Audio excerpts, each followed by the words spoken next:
गौशाला तो बार बार मुझे बड़े दुख के साथ सूचित करना पड़ रहा है कि जो भी सूचना मैं गौशाला के नाम पर या अमृत सरोवर के नाम पर या गांव के विकास के नाम पर देता हूं अधिकारियों को, सब धुआं धुआं हो जाता है।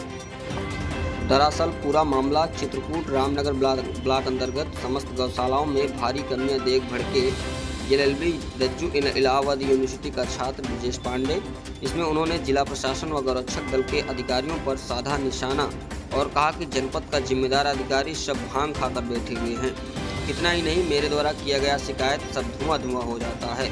जैसा कि इस वीडियो में आप देख सकते हैं किस प्रकार से बेजुबान गौवंश पन्नी खा करके अपना जीवन यापन कर रहे हैं और वहीं भूसा चारा न मिलने से आए दिन गौवंशों की मौतें हो रही हैं। बड़ा सवाल इस बात का है कि ऐसे लापरवाह प्रधानों व सचिवों वीडियो के खिलाफ मुख्य विकास अधिकारी व जिला प्रशासन कब करेगा ठोस कार्रवाई। देखिए व सुनिए ब्रजेश पांडे की जुबानी, क्या कहा उन्होंने और क्या जिला प्रशासन व मुख्य विकास अधिकारी पर क्या सवाल खड़े किए हैं। आप ये जो अस्थायी गौशाला में जी समस्याओं का अंबार लगा हुआ है, क्या कहेंगे इस विषय पे? देखिए भाई साहब, आपकी जानकारी के लिए बता दूं, ये गौशाला तो बार बार मुझे बड़े दुख के साथ सूचित करना पड़ रहा है कि जो भी सूचना मैं गौशाला के नाम पर या अमृत सरोवर के नाम पर या गांव के विकास के नाम पर देता हूं अधिकारियों को, सब धुआं धुआं हो जाता है। अब पता नहीं इस सूचना का मैं लोगों के द्वारा भी हस्ताक्षर करवा के, जो वास्तव में पीड़ित हैं उनके द्वारा हस्ताक्षर करवा के देता भी हूँ, फिर भी साला सब धुआं धुआं हो जाता है। पता नहीं सरकार के अधिकारी जो लोग हैं भांग खा करके बैठे हुए हैं या कोई नशा करके बैठे हुए हैं।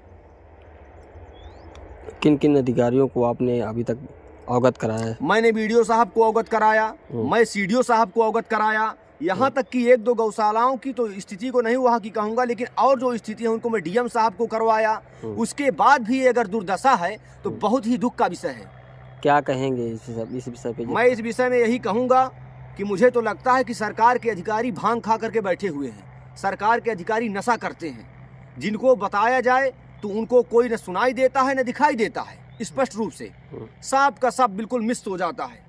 अब आप समझ सकते हैं कि इसकी कहानी क्या है, आप समझ सकते हैं कि इसके अंदर की वास्तविकता क्या है। और बड़े ही दुख का विषय तो ये है कि हमारे गांव में या किसी के भी गांव की बात कर लीजिए, बहुत से लोग विरोध करने के लिए उठते ही नहीं हैं।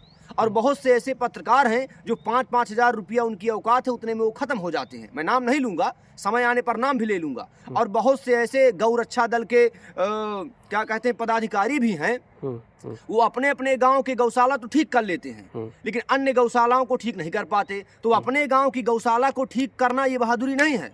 आप गौरक्षा दल के फलाना दिखाना कुछ भी हो, आप गौरक्षा दल के कुछ भी हो, मगर जब आप अपने गाँव के साथ साथ अन्य गांवों कोई भी व्यवस्था को सुधारेंगे, तब तो मैं देखूंगा कि आप गौरक्षा दल के कोई पदाधिकारी हैं या कोई हैं। जी, क्या कमियां देखा आपने यहाँ? मैंने कमियां देखा कि गायों को भूसा खाना चाहिए, तो गाय भूसा की जगह में दीवार चाट रही है, जमीन चाट रही है, दरवाजे खिड़कियों को चाट रही हैं, पन्नी चाट रही, पॉलीथीन चाट रही हैं, और ऐसे में तो कुछ होगा नहीं।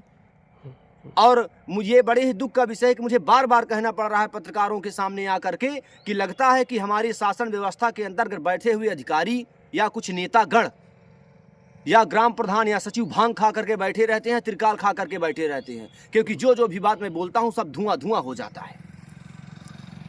नाम क्या है? मेरा नाम ब्रजेश पांडे है और मैं भी वकालत का एक छात्र, LLB का एक छात्र हूँ, जो रज्जू भैया स्टेट यूनिवर्सिटी से LLB कर रहा हूँ। धन्यवाद।